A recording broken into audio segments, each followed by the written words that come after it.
And we're live. How's everybody doing?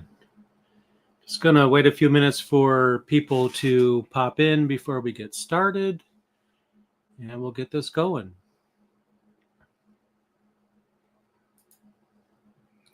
You are welcome. Thank you for joining.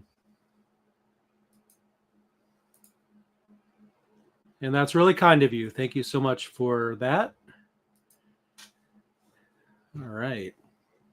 We have 21 people in here so far. So just, again, wait a few more minutes. To start with your questions, I don't have anything on my end to announce or talk about. It's all about you guys. So just wait for the questions to pop in, and then in a minute we'll start.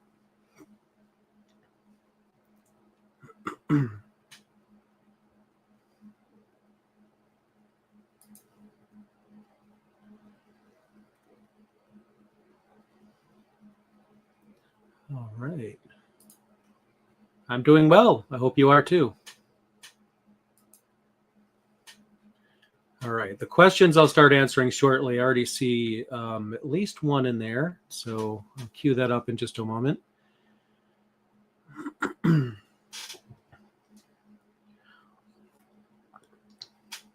Wow, the number of people more than doubled. So I think we are good to start. So Chloe asks what my thoughts are on immutable distributions. I love them. I think it's taking a while for these to kind of, come into fruition. I mean, there's several that exist, but I do think it's something that's going to get more and more popular as time goes on. It's a bit of a misconception that you lose customization and things when you have immutable distros. If for people that don't know, I'm just going to keep it simple. It's like a read-only file system. It's similar to Docker, how everything's a layer. So when you customize your distribution, you're essentially adding a layer. Like, for example, you install packages. I think it adds a lot to security. If you can't write to the file system, at least not by normal conventions, then it's a lot harder for threat actors to do the same. And I think they're great. I really do. All right, let me adjust my screen here so I can see everyone's questions. I think that'll work. All right. St. Petersburg, Florida. How's the weather there? I bet it's quite warm. It's warm here too, but probably not as warm as it is for you. I'm in Myrtle Beach, in case anyone's asking.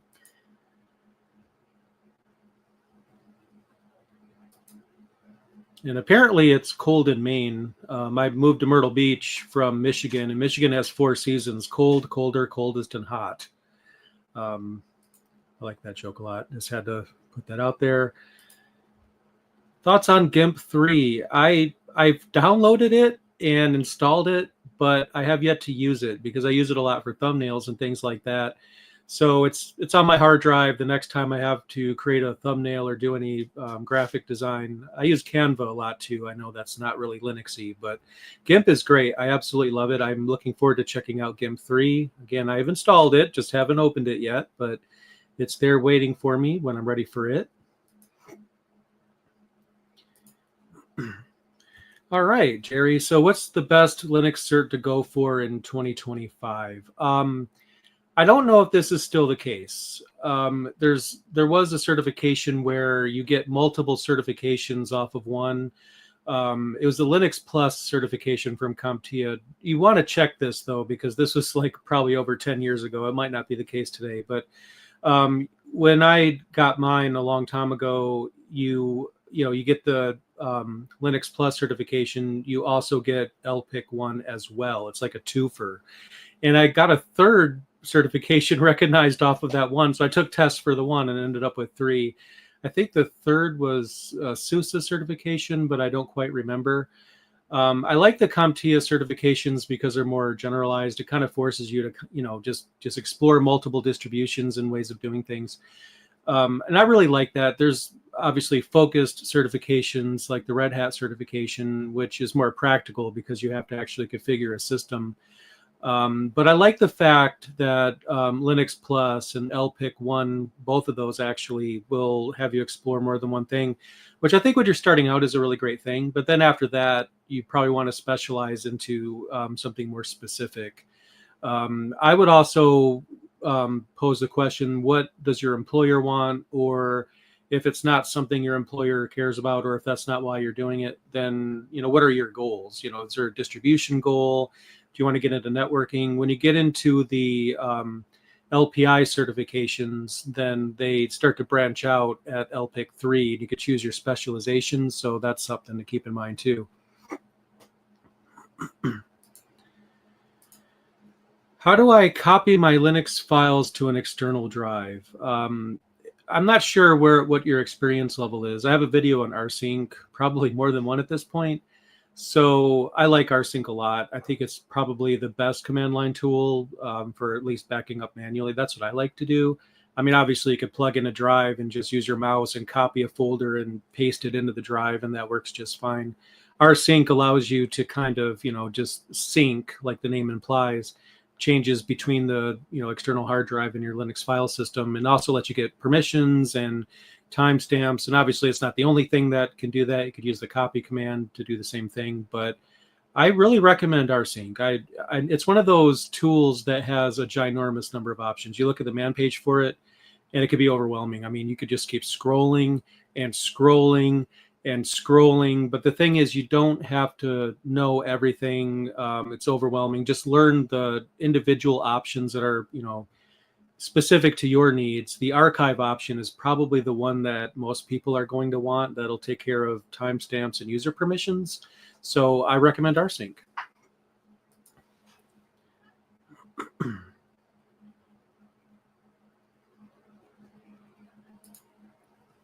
I might misunderstand this question about creating VMs in Linux-based virtualization. There's more than one way to do this. I mean, Linux has QEMU built in, so you could just use that. And there's front ends like Virt Manager that you can use. But Proxmox is really good, but the problem is that requires a dedicated machine, which not everyone is going to have. A lot of people just want to run virtual machines on their computer. I would look into QEMU and Virt Manager as a means of doing that. Another great option is GNOME boxes. I'm going to be doing a video on that. I don't know when, but it's probably going to be within the next month. I'll have an overview video for GNOME boxes. So GNOME boxes is great for someone that wants to use QEMU and virtualization, but maybe they're not at the point yet where they can customize the config files manually and build everything manually. It kind of takes care of that for you. It even has an auto install option, which can just blast through the installation of a Linux distro without you really having to do anything. Not all distributions and GNOME boxes support auto install, but for the ones that do, like OpenSUSE, for example, you could just check that box and then type in your username and password for your user account, whatever you want it to be, and it'll just take care of the installation for you, which is pretty cool. Let's see, what else do we have here?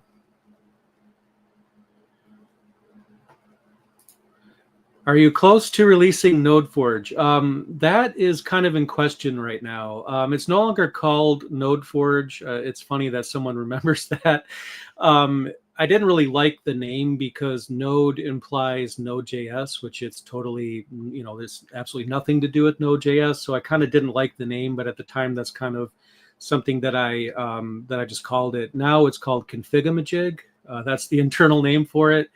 I'm not sure when that's going to be released or in what form that's going to be released. It keeps on, the development accelerated like quite a bit from the original version that I released a long time ago. It's become more of its own application with systemd units and a systemd timer that triggers it. It even has a watchdog that makes sure provisions are running. I might do a video just showing it at the very least. The problem is that it's used internally at the company, and there's always that risk of secrets. I don't think there's any secrets in there. I usually do a pretty good job of keeping those out of the repository, but it requires a lot of scanning and a lot of looking just to make sure that nothing leaks. And then with the development being so accelerated, I think it's 80,000, or was it? I can't remember the number of lines of code, but it's absolutely ridiculous. There's over 300 individual playbook files in it right now. I'm going to consider doing a video on that just to kind of show what it looks like today, which is pretty much completely different than I forgot what I called the original version before NodeForge, but it's transformed by far from then. So I'm hoping to show that as soon as I can, but I'm really not sure yet. But I'll let you guys know.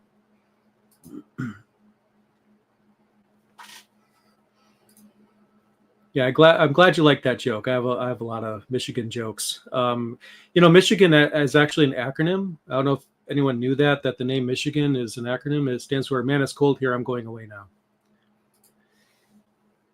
All right, let's see what else we have. Okay, so this question is there's two questions in here. Sorry, I have to keep adjusting my chair. I'm sitting in an uncomfortable chair. Anyway, Papa OS 2204, is that still my daily driver? No, but I'll tell you why in a moment. But the thing is, it's good. I have nothing bad to say about it at all. I really like the Cosmic desktop. And once they released that for Fedora, and disclaimer, it's an alpha, it's not ready for prime time yet, even though I'm using it. But since you can install Cosmic on more than one distribution, I like the fact that Fedora is leading edge. It's usually more up to date. Ubuntu 2204, I mean, the package base is kind of old now. It still gets security updates, so there's no actual problem with it being old. It's still completely usable. And to be fair, you could use Flatpak to get newer applications even on that. So there's no reason not to use it. But I like having the latest GNOME release in Fedora. I sometimes use GNOME, mostly use Cosmic. Sometimes I log out of Cosmic and I go into GNOME because I like both. I like Cosmic more, but I like GNOME as well. And Fedora gives me the latest GNOME release, and it's a vanilla GNOME, unlike Ubuntu, because Ubuntu also gives you the latest GNOME release. But I like the fact that it's just unconfigured GNOME. When I use GNOME, I don't like extensions or anything. I just like to use it as is. And I think Fedora has the best implementation of GNOME. So for me, installing Cosmic on Fedora is like the best of both worlds. But even though, Pop! OS isn't my daily driver anymore, I still recommend it. It's probably the best for games out of any distribution out there. I have dedicated game consoles that I like to play. I don't really play games on computers that often, so it doesn't really apply to me. But yes, I still recommend it. And 2404, I don't know when that's going to come out exactly. I know they're still trying to wrap up development on the Cosmic desktop, and it's taken a little while, but to be fair, they're nearly there now. So I still recommend it, even though I use Fedora.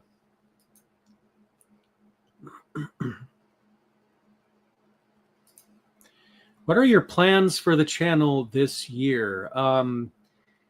Well, first of all, I'm getting closer and closer to 1 million subscribers. So I guess my first plan is to hit that mark, which I guess is low-hanging fruit because I'm over 880,000 subscribers right now. So I'd have to try really hard not to hit that. So I think that's just going to happen no matter what. And I'm so excited for that. I know that's not really what you were asking, but I just wanted to brag a little bit. But projects for the channel kind of come, they just kind of come. There's a few coming out. There's going to be some OpenStack content coming this year. I'm working on a NetData course, which is written. So it's already written. It's sponsored by NetData, but I would have done it anyway. An 8-video course on that. That's going to hit the YouTube channel, not Udemy, because Udemy, unfortunately, the profit margin on Udemy is so low that I don't know if I'll ever make another Udemy course again. But the NetData course will be on YouTube for free for everyone. So that'll start coming out. You might see the first episode in a couple of weeks. I don't want to promise that. I'm still in the process of scheduling recording time for that, but it's imminent. It's absolutely imminent. I want to do more distribution reviews. I feel like I haven't done as many of those because the move to Myrtle Beach kind of slowed me down a little bit. So I was just doing mostly tutorials.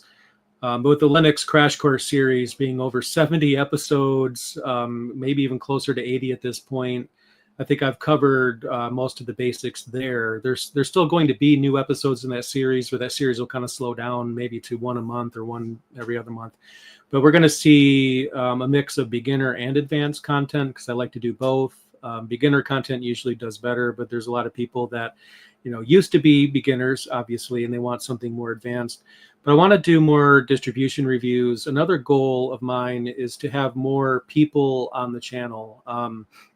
I never really intended for the videos to be just me. Obviously, I'm the host of the channel and everything, and that's not going to change, but I always wanted to have more community members, distribution designers, developers, people that are working on the technologies that we use, so we can hear from them what life is like and get more of the Linux community in the videos. But the problem has been that, and no offense to the Linux community, it's mostly introverts. So trying to get anybody on the channel has been kind of tough, because people, surprisingly, they just get so camera shy. Like, I'll ask a bunch of people. One example is the sysadmin day video. One of them I did in the past. I try to have, multiple system administrators on there just to talk about, what life is like for them, and everyone was too shy to come on camera, which is kind of funny. But I'm going to try harder this year, because if you'll notice on the channel intro, if you go to the main YouTube page for the channel and click the intro, it auto plays for some of you. There's like a lot of people from conventions that are being shown, and that's kind of what my mentality is just to get more of these people in a one-on-one conversation with myself and just kind of talk about that. So obviously, if there's anyone in the audience who's working on any of these technologies, or that's watching right now, just let me know. I want to get more people. Definitely want to see more of the Linux community, and also more distribution reviews, and probably more distribution specific tutorials. I've been sitting on a Debian series that I've wanted to do for a while. I didn't get around to it. And now that I have the time to do it, there's a new version of Debian right around the corner, so it doesn't make sense to do it right now. So I'm thinking I might start writing that in the fall or something like that. So those are just some of the things, but I think one of the fun things about this channel is even I don't know what to expect, because there's distributions coming out with features I don't know about yet. Nobody can predict the future. So a lot of times just watching the news and just seeing what happens is pretty exciting, because anything that hits the news could end up being a video. So that's always fun. Let's see what else we have here. What's the best way to learn the Linux CLI? The best way is just to use it. Obviously, the Linux Crash Course series on this channel will teach you probably almost everything that you would need to know. But you probably have already seen that. I think that it's important, if you want to learn the command line, to just use it for everything. Now, obviously, you don't have to use the command line at all. If you're a desktop user, you could just use your keyboard and mouse. It doesn't matter. Everything you could do with graphical controls, you could do with the terminal, and vice versa. But one example is if you're using desktop Linux and you want to copy files from one location to the next, yeah, you could use your mouse and do that. But if you want to learn the command line, then do that in the command line. Everything if you want to install a package, for example, install it via the command line. Sure, you can open up GNOME software and do it there. There's nothing wrong with that. But if that's what you want to do, is just to learn it. But one of my suggestions, and I think, I don't know if this is you, but this is definitely someone listening, if it's not you, that needs to hear this. You don't have to learn everything. In fact, it's impossible to learn everything. You learn the tools that you use or that are important to you in your workflow. There's going to be some commands that just really don't do anything for you, that, yeah, you can learn them, but why learn something that you're not going to use? At that point, you're not going to use it every day. You might forget it anyway. My suggestion is to keep notes and put it in a Git repository. Okay, so the reason why I say that is because if you don't already know how to use Git, it's a great way to learn Git. You're taking notes anyway. You can write them in text files and use the command line to do that, to write your notes, and then use the command line to sync your notes to a Git repository, which means you're learning the Linux command line and Git at the same time. And then as an added bonus, if you don't already have a Linux job and you want one, then you have a portfolio. Your GitHub account ends up being your portfolio. The scripts that you work on, your command notes, and things like that. You could show those to a potential employer, which communicates that you're learning and that you're in this and you want to learn this, and that you take pride in it. And I think that's important. But don't try to learn everything. Just focus on goal-oriented learning. Like, what do you want to do today? You want to copy files, or you want to install a package, you want to update your system, you want to set up a Kubernetes cluster, whatever it is you want to do, you could do that via the command line. But trying to learn everything one after another. For a lot of people, that just doesn't work, because unless you have a use case for it, you learn it, and then you might forget it a week later if you don't use it every day. So, and that's again why notes are so important.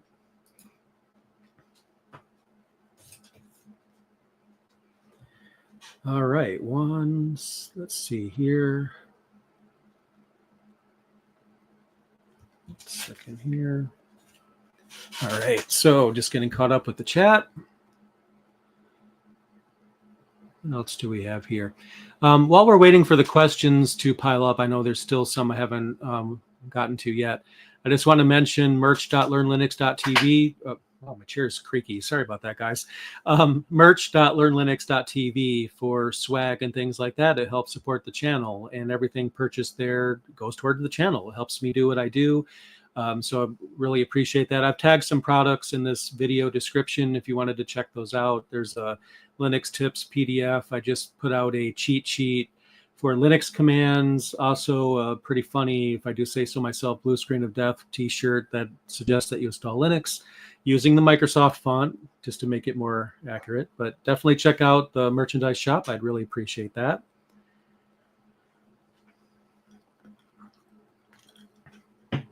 All right. All right, Alex asks, for beginners, do you recommend Linux Mint or Debian? Linux Mint. Debian, I do not recommend for beginners. Nothing wrong with Debian. If you're a beginner that wants to be intermediate or you want to learn more, then Debian is great for those types of beginners. But if that's not you, then it's Linux Mint.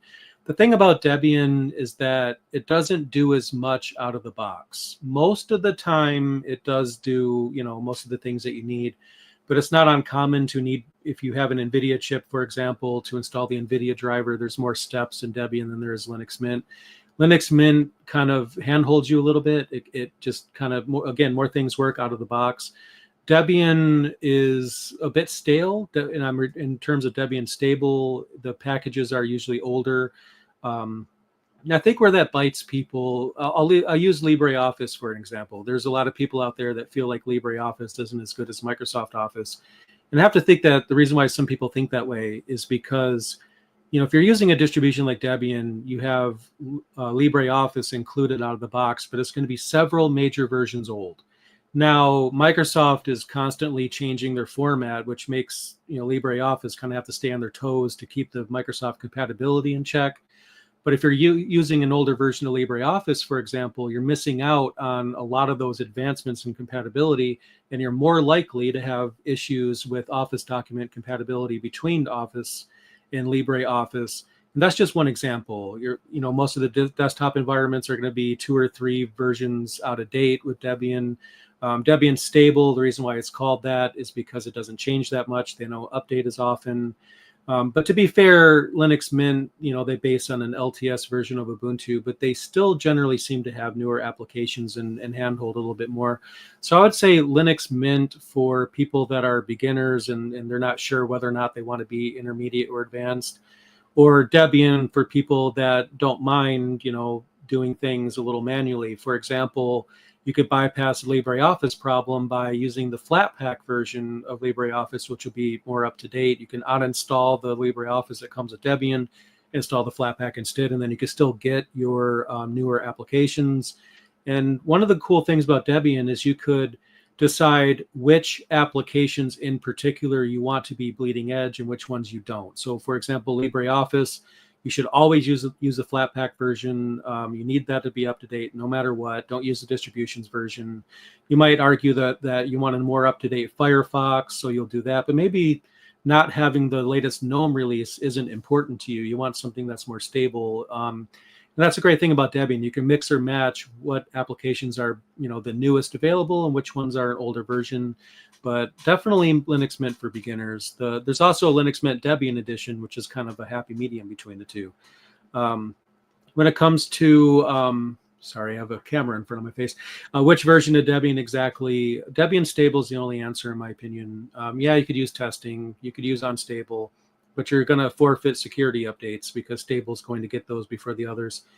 So just keep that in mind. And Debian testing and unstable, even though many people use those as their daily driver, it's not really intended for that. You got to be able to deal with, temporary breakage in packages and things like that. Which for some people that's fun. Oh, I'll try to fix that problem, and it gives them something to do. But definitely Debian stable, in my opinion. It's hard to recommend any other version of Debian except maybe the Linux Mint Debian edition, which is pretty good as well.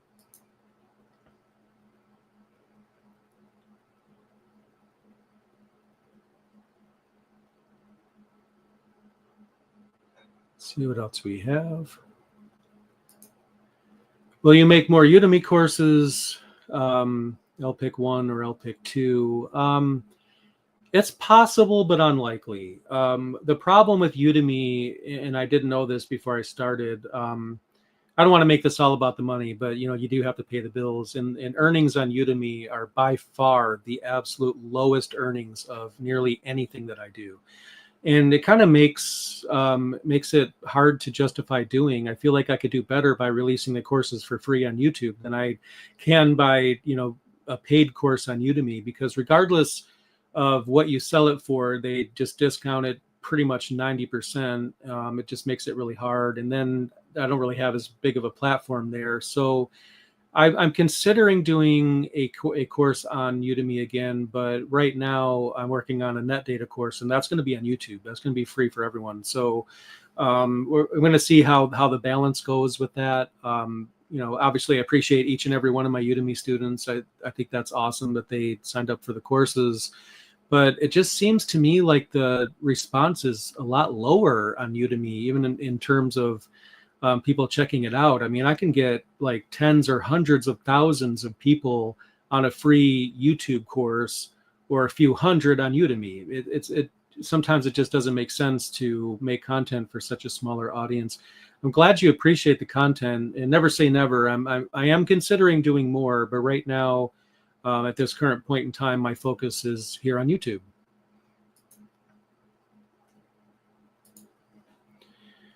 What is the simplest, easy way to learn Linux? My opinion is to use it. And I know this sounds strange and simplistic, but I learned Linux by being all in. I obviously, I'm not sure if you could do this. It depends on what you do for a living and what you use your computer for. But I wiped my computer and installed Linux on it, and just decided I'm going to be all in. And at first, when I was starting out, it was kind of difficult to figure out how to do pretty much anything. Back then, it was harder than it is now. For example, when I started, if you went to install the NVIDIA driver, you risked bricking your entire installation to the point where you had to wipe and reload if you did anything wrong during the process. Same with Wi-Fi drivers. I remember networking, basic internet access wasn't even a thing. You had to kind of, add that after install. It was kind of a nightmare compared to what it is now. Everything's easy. You could just go to the software manager, install NVIDIA. Your Wi-Fi drivers will most likely work out of the box nowadays. So I feel like we have it a lot easier. But even back then, I just felt like if I'm going to learn it, I want to be all in. I want to do all of my computing tasks in Linux and see how that goes. In my opinion, it's just to be immersed in it. One way to do this, if you have a primary computer that you can't change to Linux for whatever reason, you could go on Facebook Marketplace or wherever it is in your area that you could buy used computers from. You could buy a cheap computer, install Linux on it, and just use that computer. Dual booting is okay, but sometimes a Microsoft update can blow the bootloader, and then all of a sudden you can't boot into Linux anymore. But if you have like an older ThinkPad, you can go on eBay, get an older ThinkPad for probably a couple $100, and it doesn't matter that it's old. You can install Linux on it. You probably want an absolute minimum of 4 gigabytes of RAM, probably 8 would be preferable if you can get it. And then once you're able to do everything on your secondary Linux computer, then you can install Linux on your primary computer. That's one way to do it. I'm going to give you a tip. This is probably something that a lot of people don't think about. If you're going to buy a computer in person, like a used computer, let's just say you go to a computer shop and they have a cheap ThinkPad or something on the shelf. It's going to have Windows on it, obviously, because that's what it came with. Go to the event viewer in Windows. Seriously, go to the event viewer and check for hardware errors. It's like a master tip, because if there's anything wrong with that computer, then the event log in Windows will complain about it. You might see memory corruption errors, issues with the CPU, or PCI errors or something like that. If you're seeing a lot of errors, hardware errors in the logs, and you absolutely should not buy that computer. And if you're buying a used computer where you have physical access to check it out in the store, then that's a way to find out if there's any problems before you buy it. And I think that's what everyone should do. Obviously, on eBay, it's the most you could do is ask for screenshots from the event viewer, but it's not really as good. But try to get a used computer and just install Linux on it and just use it. And at a certain point, you'll be able to do most, if not all, of your computing tasks on that secondary computer. At that point, you can just install Linux on your primary, and you should be good to go.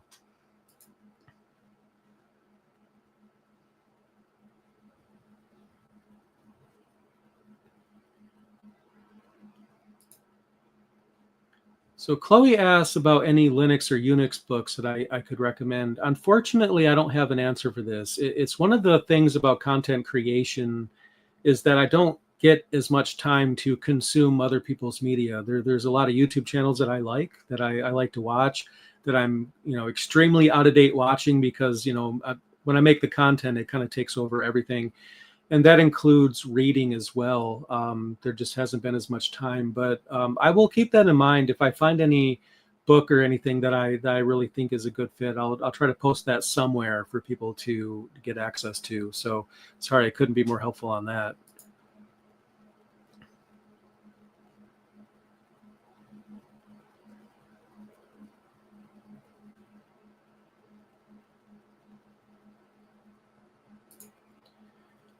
All right, so if I get a Linux box, how can I check the apps or services that the user has installed?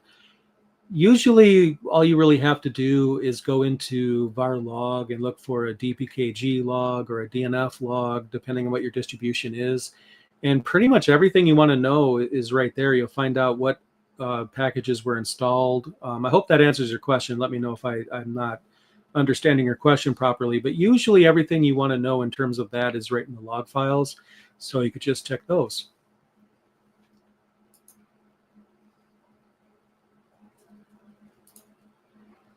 Okay, Mohammed, I have not tried Redux yet.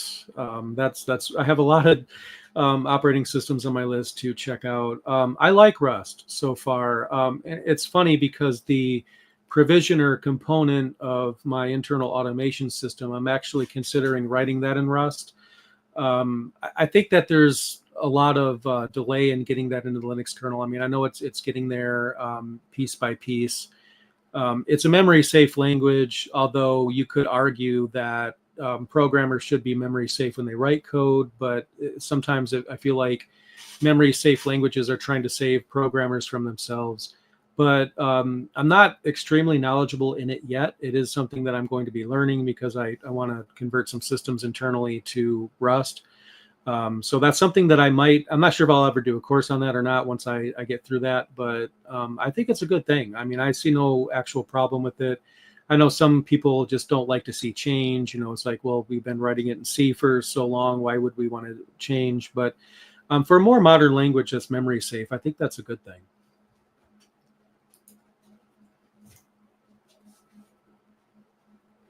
Let's see.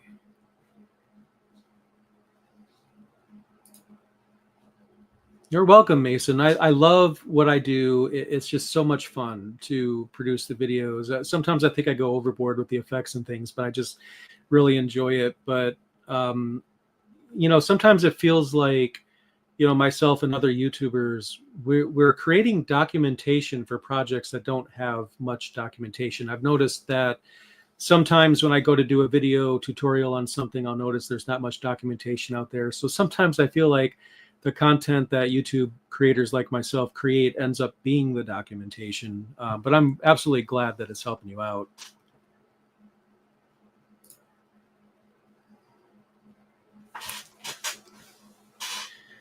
Yeah, I think I probably will show it off. I'll talk a little bit about what's changed, some of the things, and I can't really remember everything. And sure, if I do an overview video, which sounds like a good idea, I'll be able to give a lot more information then.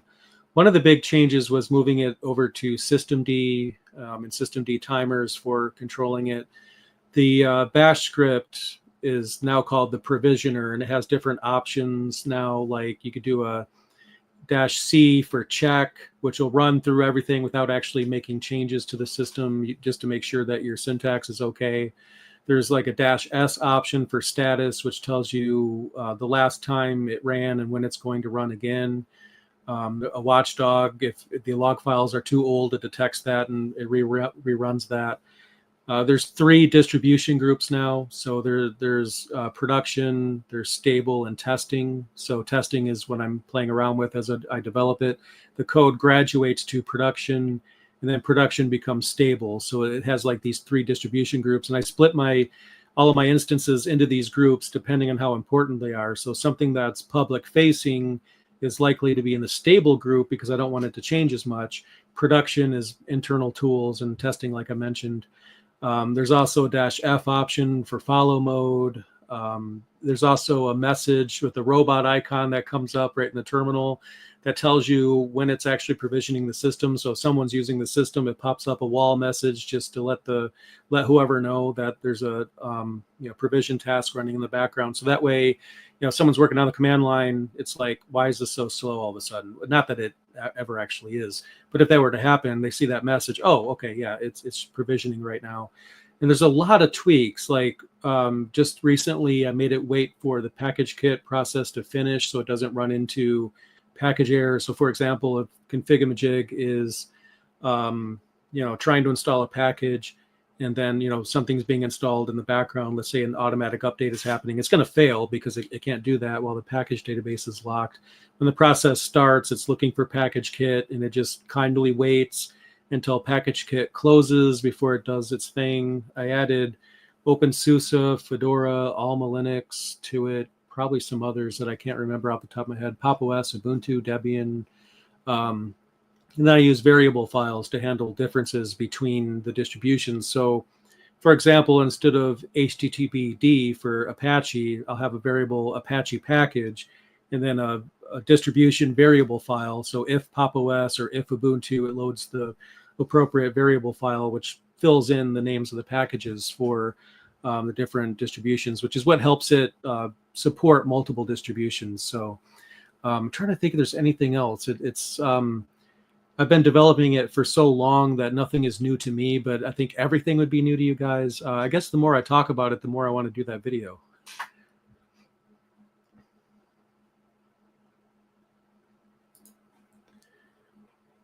Tiffany asks about several things, actually. I think those individual things there would be really good for the Linux Crash Course series. It's kind of funny. I was looking for some episodes that I didn't do yet. If you guys know of any, I mean, you can look through the playlist on the Linux Crash Course series and see if there's anything that I haven't covered yet.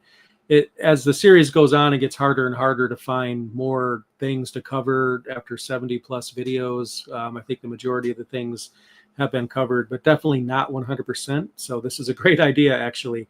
So that's something that I'll definitely consider for that series.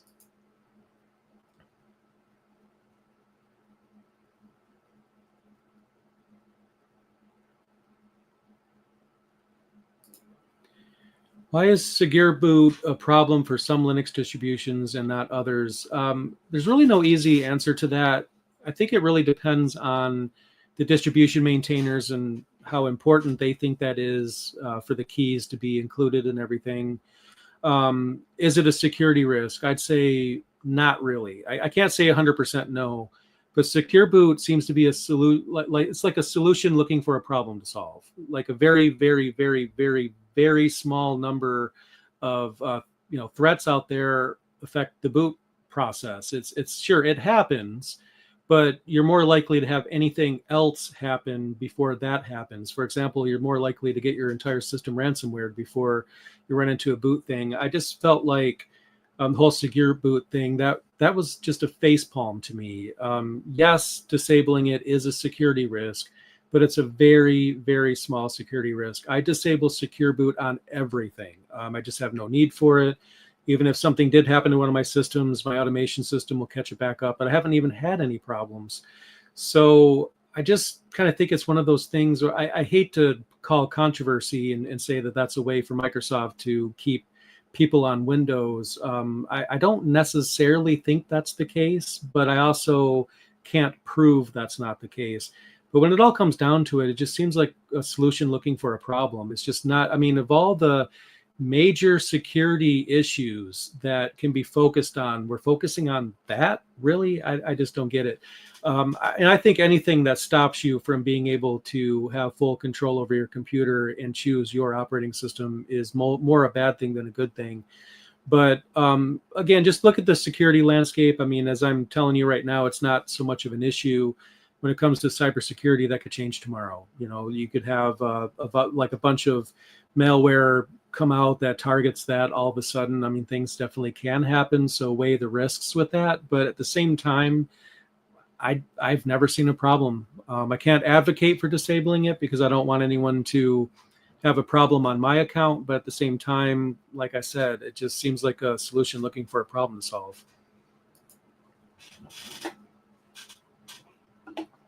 All right, let's see what else we have here.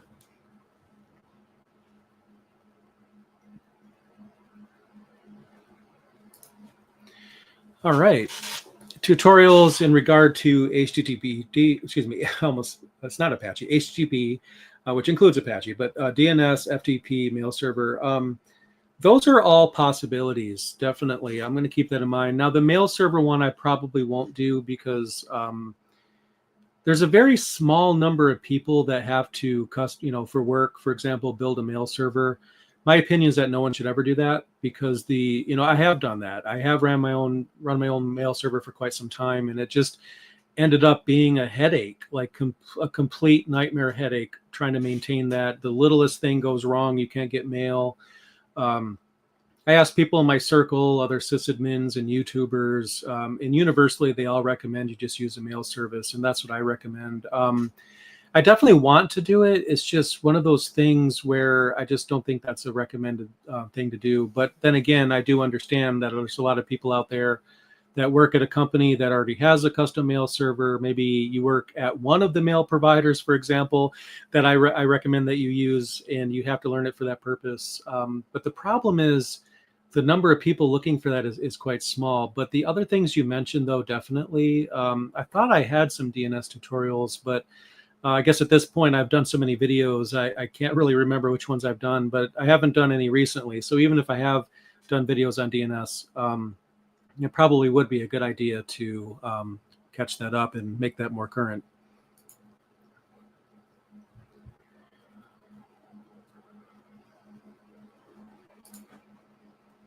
What is the best way for a Linux noob like me to start learning about the kernel, contributing, and tinkering?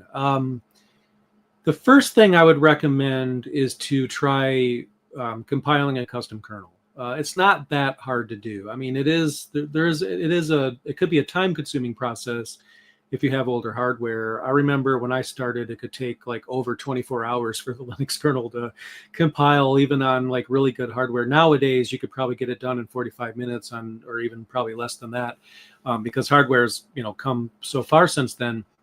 The first thing is just to compile the kernel, just download the source code, make menu config, for example. And one of the things that I did was experiment with what should be a module and what should be built in.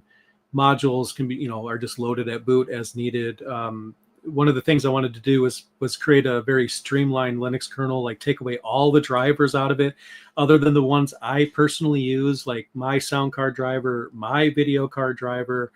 I noticed a bit of a speed boost in doing that, but I think the first thing is just compiling the kernel. And I don't think I have a tutorial on that yet, but that might be something that I would recommend, or actually think that I probably should do.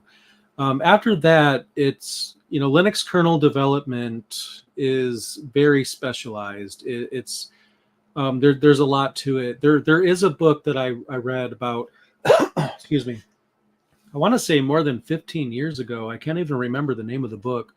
And it's probably out of date by now, but if I could find that book, I'll try to pop it somewhere for someone to be able to point to, because I feel like that book really told you everything you need to know. It really broke it down in a great way, and I really enjoyed learning that. I just wish I could remember the name of the book. But I guess that'd be my suggestion, is to go onto Amazon and look for Linux kernel programming books. And just look at the reviews and see if you're looking for reviews that will tell you, this made sense to me. I like the way the author broke it down. Look for those types of comments in the reviews, because you don't really want to get an advanced book for advanced people and then get reviews from advanced users that all say it's the best book ever just to buy it and find out it's not that good for your use case. But a beginner book, not necessarily a beginner book, but something that breaks it down in a way that beginners can grasp. I think that's the way to do it. I'm not really sure if that's something that's easy to learn over YouTube or not. Oh, excuse me. Gotta hydrate. So as far as having to learn a lot, it's kind of a gradual process. So basically, you learn how to compile the kernel, and then you learn how to make things modules or not. And you might run into a situation, and most people do, where you first do this and your system doesn't boot. Like you select the new kernel that you compiled, and then it just doesn't boot. And you're like, why doesn't this boot? Then you have to figure out. And then it ends up being something like you made the SATA driver a module and it wasn't loading at boot, so then they couldn't access the root file system. I mean, you run into things like that, but you have to come into this knowing that there's a learning curve, but being okay with that. A learning curve can be a lot of fun, especially if you like puzzles. So you might say, why isn't this working right? I just compiled this kernel and now my Wi-Fi doesn't work. And then you kind of poke at it and figure it out. And the more you do that, the more you start to get the idea of how it all works. And I think that's a good thing to do. And with Linux, you could just boot into the kernel that came with your distribution. So if your kernel doesn't work, then you could just reboot the system, boot into, just hit the escape button, grub menu, or whatever it is, and then select the distribution supplied kernel that'll get you back in your system. Then you can recompile the kernel, figure out what you did wrong, recompile it, boot back into it. Does it work? No, still doesn't work. Okay, that's fine. Just go back to your distribution kernel and just keep poking at it. And eventually in doing that, at first it's going to make no sense, but as you do it, it's just going to make sense. And you just have to be okay with the fact that it's a learning curve and have fun with it. I mean, sure, some people can get frustrated with that kind of thing, but honestly, I think if you could try to get the frustration out of it and just accept it as it is and just, follow the path to learning, I think you might even be a contributor in no time.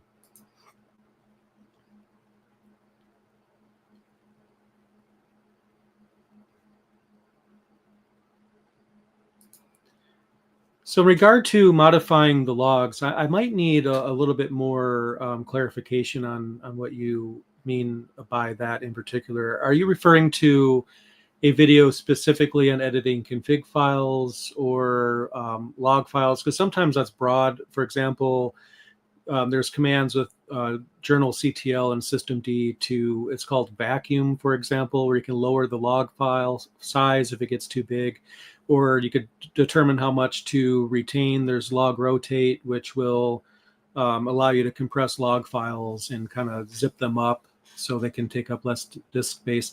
There's a lot in that. In fact, I would say there could even be 3 or 4 videos in a Linux Crash Course series about individual things.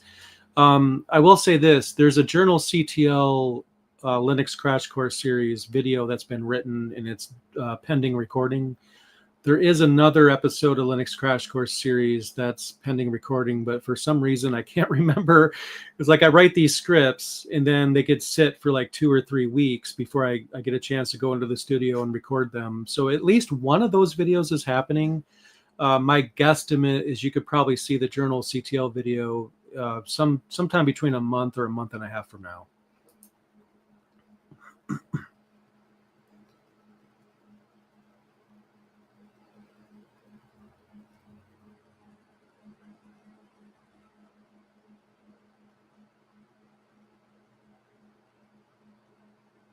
Let's see what else we have. How do you get the numlock during startup in Fedora KDE? You tried every setting under the sun and can't get it to stay on. So I'm assuming you've been in the settings already and you went in there and turned that on. I can't remember the name of it. I don't know. It's not libinput, but it's something else. It also depends on the display manager too. There's other things that set this, which is kind of frustrating because you have the settings manager for your desktop environment where you could toggle these different things just to find out that it's being ignored. Another example of this is you go into settings and you disable screen blinking. Maybe you don't want your screen to ever go to sleep or something like that. Yet it still does, even though you go in there and say never turn off my display, and then you find out that it does. Then you find out either the windowing manager or Xorg or Wayland or something is overriding that. I believe there's the xset command for video where it shows monitor sleep, which is independent of the desktop environment, which could kind of cause a tug of war match. And I know you're not talking about video, but it kind of sounds like that to me. I have run into this, and there's a config file. I just wish I could remember the name of it, but usually it's something like that, something outside of the desktop environment, something in the base Linux OS or distribution before you even get to the graphical layer that has to do with that. So maybe somebody in the chat room knows the name of the service that I'm thinking of that is kind of managing that in the background, which I think is conflicting with KDE. But that's my guess, is sometimes you have a desktop environment that has a setting, and then you have something in the base distribution that has that same setting, and one is overriding the other. And yeah, that's frustrating. I'm sorry, I don't know the exact answer, but I definitely know what you're talking about. And I know that I've seen that at some point in the past.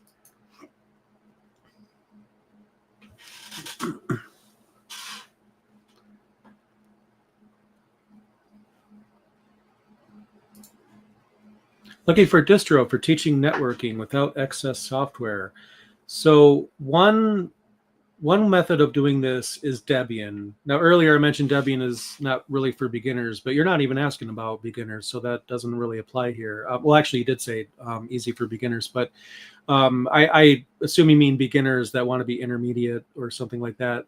With Debian, what you can do is just not use the live image, which has GNOME built in. Generally speaking, when you install Debian, it gives you a selection, so you can uncheck the desktop environment and just go with SSH and apt, having just those things installed. I use Debian to build a custom firewall router all in one box before I later moved to pfSense. But when close to the first time I started, I was using Debian with IP tables and DHCP and DNS and all of those, all the usual suspects that you would want for networking. And it worked really well for me. I think I used that custom router for a couple of years. It was just fantastic. And it was overkill. I think it was like a i7 processor for a router, which nobody needs. Nobody needs one that fast. I don't care what you're doing on your network. You're probably never going to saturate that. But it's what I had extra, and I decided to do that. You need obviously more than one network card or network port to really make that work. But I think Debian would be a great solution for that. You just deselect the desktop environment, and then it gives you a selection during install, like what components you actually want. You'll still want SSH most likely, but an apt comes with it, the package manager, you just get that.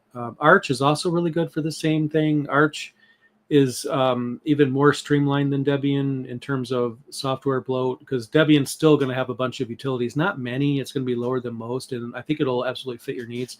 But Arch Linux, believe it or not, would be a great fit too, because you get almost nothing on Arch Linux that you didn't ask for, which I think it adds to the appeal. Sure, Arch Linux is a bit more difficult to use, so it doesn't really fit your beginner portion, but I think that'd be a good fit. Now, apps like Packet Tracer, I've used that, so I know exactly what you're talking about, but honestly, I don't know. If someone can suggest something, because I'm pretty sure I was using Packet Tracer on Linux somehow. I don't know or remember how I was running it. This was probably back in 2012 or 2011, so quite some time ago. But I would think, unless something's changed, there has to be a way to get that to work. Otherwise, just use one of those distributions like Debian or Arch Linux, which includes nothing but the command line, and then you can kind of build your system from there. Obviously, the downside is Arch Linux is a rolling release, so you have kind of more to keep up with, more packages being up to date. But actually, I find that a rolling release like Arch Linux, if you're not installing graphical tools, you're not installing a desktop environment, you're not installing a browser, but just the core Linux packages, Arch Linux is surprisingly stable, and it's surprisingly good. Even the rolling release mentality of it really shouldn't affect you all that much. You can install the LTS kernel in Arch Linux, for example, and that'll kind of make it less likely for there to be breakage. I mean, yes, you can update the kernel and then something could happen, but you could do that in any distribution. So I would say Arch or Debian. I know they're not necessarily the most beginner friendly, but I think they're the most balanced in terms of what someone, because a beginner in networking is not a normal beginner, right? Because a beginner to computers, they don't really know how to use their computer really, but a beginner when it comes to networking is like an advanced beginner to normal computer users, right? So you have, someone who doesn't know how to use a computer, then you have someone who wants to get into networking. The very fact they want to get into networking means they're at least an advanced beginner, which is why I think Debian or Arch would probably be great for them. Arch has an installer now. In my Arch Linux video, there's more than one method of installing it, one of which is an installer. So check out that video, and you could probably get an Arch system up in maybe an hour. You can just clone it, take a snapshot of it. Once you get it working the way you want, and then you just restore snapshots or clone it anytime you want a new Arch install.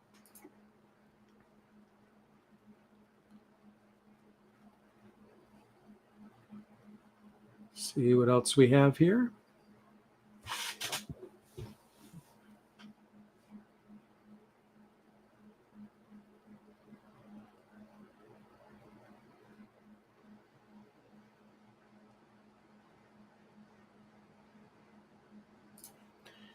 How do you explain to a Linux user between the differences between Debian and Arch-based in simple terms?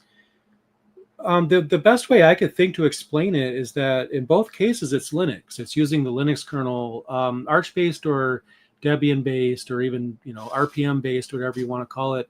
That basically is how you get software. It's how software is delivered to the distribution. So each distribution has a different package manager, which is how you actually get software on that system. So I would simplify that down to software delivery and how you get software. I think would be the best way to do that. So I hope that answers your question, but basically that's what it comes down to, because you still have Linux, you still have all the core utilities and things that are the same. You have the same built-in commands, like you're still going to have ls, cd, and all those.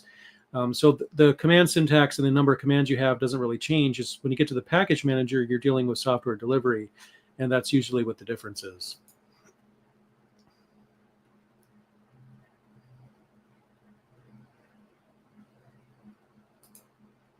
George Castro will talk your ear off. He's a great guy. He has a lot to say, I agree. But yeah, I've had the pleasure of speaking with him at least twice. He's a great guy. So definitely very passionate about Linux. So nothing but love for him.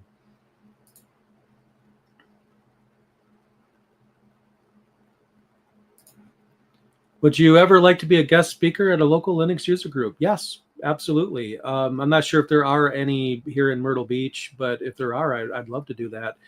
I thought about going to a local library or something, but the problem is it's like advertising this, and I don't want to show up somewhere and then only 3 people show up. I would think the user group idea that you had is a great one, because in that case, everyone knows what Linux is. If I go into a library and say I want to do a Linux group, it's like, what's Linux? Like, they just get that confused look from them. But a computer group or a user group would be a great thing to do. So I absolutely would love to do that. I was invited to one, but it's about an hour and a half away. But I still might do it, though. It's definitely something that I want to do. I think kind of getting that community sense and meeting people in person, there's just nothing that compares to that.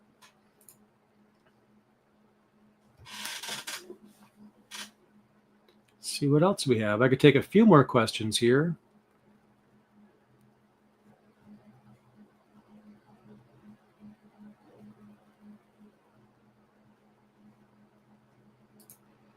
All right, Richard, I answered this one a little earlier, but for those of you that joined later or didn't hear the original answer, I'm currently using Fedora with a Cosmic Desktop. Now, disclaimer: the Cosmic Desktop is an alpha quality software.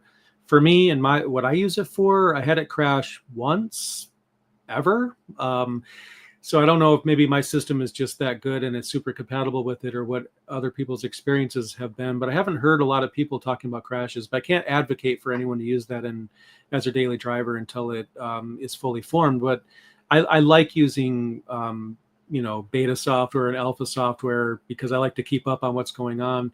And the Cosmic Desktop for me has been fantastic. Like the tiling is just on point, and it's to a point now where, GNOME, my second favorite desktop environment. I mean, yes, you can install tiling extensions on GNOME, but extensions on GNOME could sometimes make the quality or the stability not as good. But in Cosmic, tiling is a first-class citizen. It's built right into it. You could turn it off if you don't like it, but I recommend that everyone turns it on. The keyboard shortcuts, the way that you flip through all the tiles and everything, it just helps me make the most use of my screen real estate.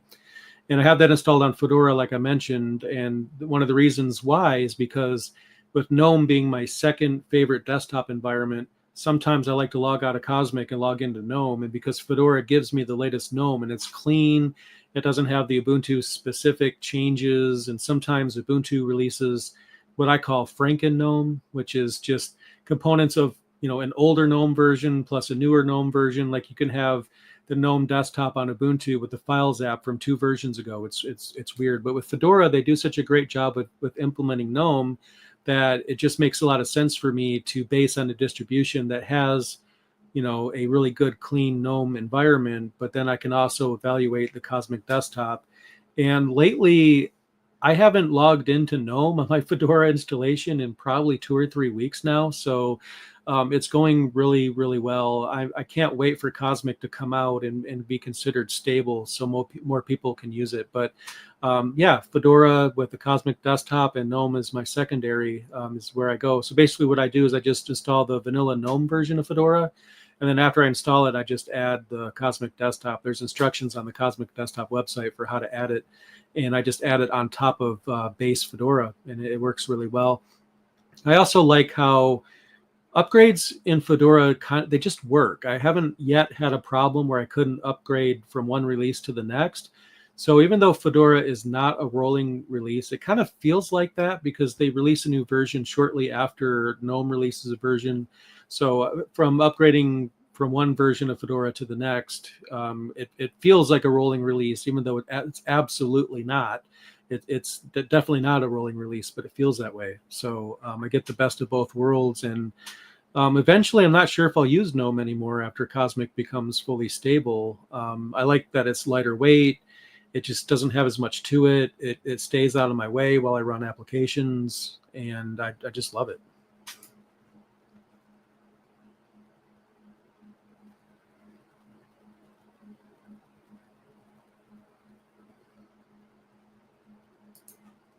Do you think Raspberry Pi computers are overpriced? I would say no with an asterisk on that. Obviously, if you're buying the highest, most powerful Raspberry Pi, you're going to be paying a lot more. The interesting thing about the Raspberry Pi is that Raspberry Pis themselves are not that expensive. However, you have to buy an SD card, you have to buy a power supply, you have to buy a case, and then maybe you want power over Ethernet, so you buy a power over Ethernet hat or whatever you want on there.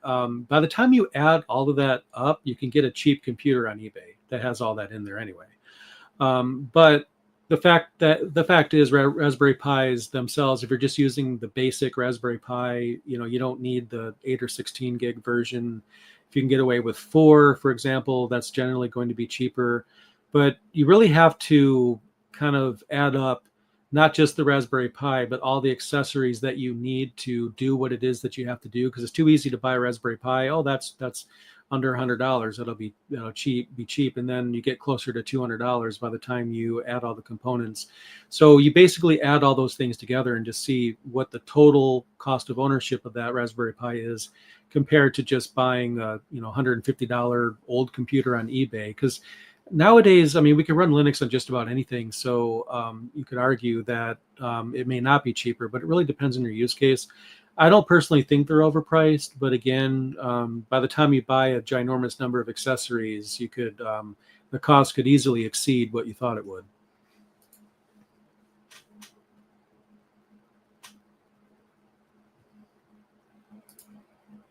Thank you. Appreciate the comment.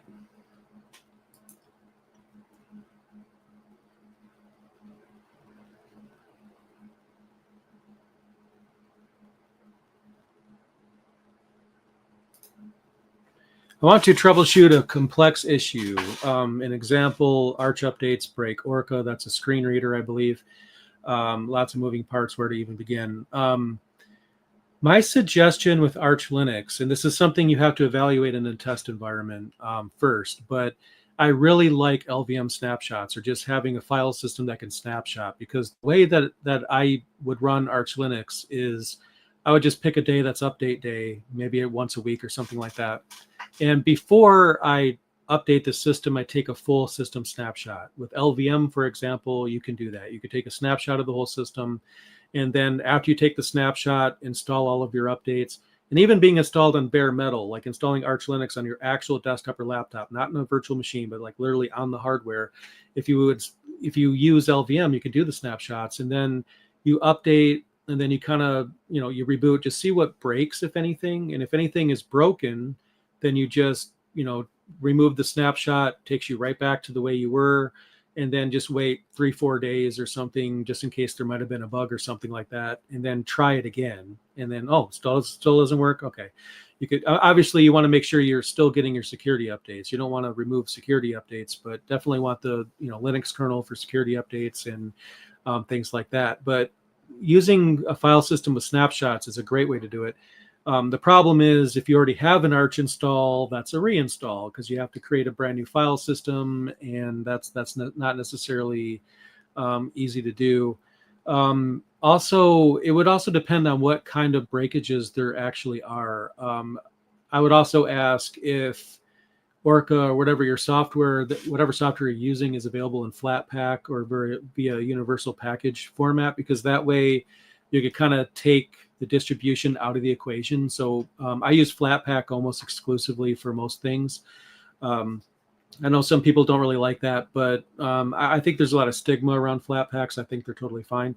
And what that allows you to do is get your applications outside of the distribution, because I think why this is a problem is you have a repository for your software, your distribution repository. They include everything. They include GNOME, Orca, KDE, Firefox.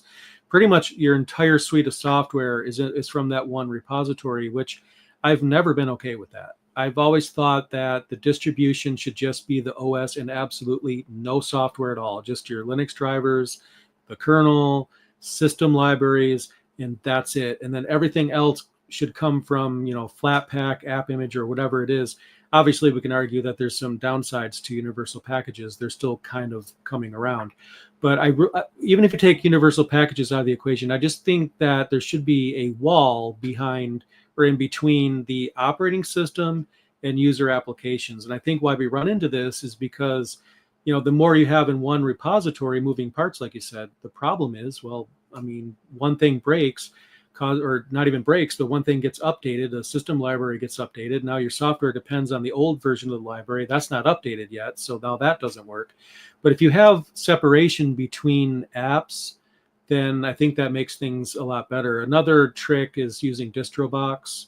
I have a video on that, actually. So you could get your, for example, what that means is you can have an Arch Linux system and use the Fedora version of a piece of software, or the Debian version of a piece of software. So you can, if you find that Orca works well on one distribution and doesn't work so well in Arch, install Arch anyway, and then just get the distribution version that works for you from DistroBox. That might actually solve your problem. I think our mentality should change in the Linux community from having everything in one repository, or multiple repositories, but still distribution repositories, and just build a wall around that, because that's our operating system, that's our libraries, our desktop, all the core functionality. That's super important. But then when you include everything in its mother in the same repository, then you have the exact problem that you have. But I think we're kind of seeing, because you're not the only one dealing with this. So I think what we're seeing is a bit of a fatigue in bursting at the seams of software being all in one place. And then distribution designers have to beta test like every piece of software. Firefox gets updated. Does it still work? Orca, whatever it is you're using.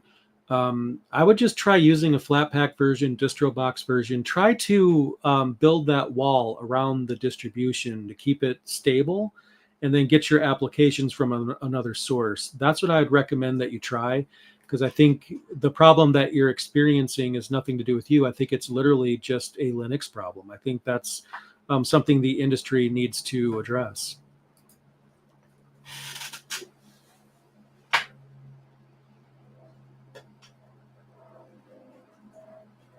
All right, I'll try to take one more.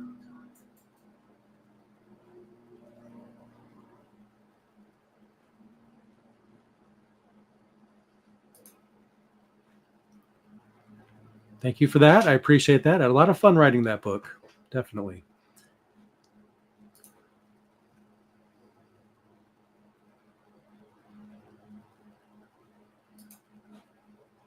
Yeah, try to make videos with sysadmins in mind. Absolutely. I'm going to be doing both beginner and advanced stuff. I'm not sure what the ratio is, but I'm going to definitely try to cater to both. I especially want to get more people, and especially talk to more sysadmins about their, their job and tips from, their mouths too. I think that would be a lot of fun. So there's going to be definitely some advanced content, intermediate content, beginner content. So we'll be seeing a mix of all of those. All right. One more.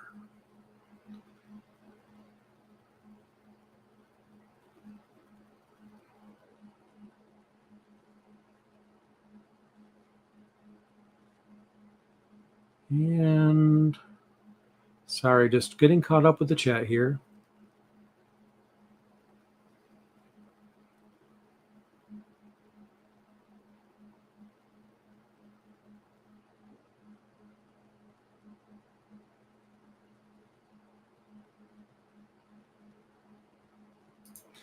And last one, will you be trying Debian 13 Alpha always? I just love trying alpha software. So I'll be probably closer to the release of Debian Trixie. I'll be doing something, because usually what I try to do is my internal automation system. When I know that something is coming out or is imminent, I'll just download the beta and just make sure my internal tools work with it. So by the time the release comes, and I think not only will I be trying the alpha, I'll try to do a video on the alpha. I'm not sure if I will, but I will absolutely do a review. So you can expect that for sure. And I think that's actually about all I have for today, but there's another session a week from today. So definitely join that one as well. I had a lot of fun hanging out with you guys. Thank you guys so much for being a part of the audience, and I will see you again very soon.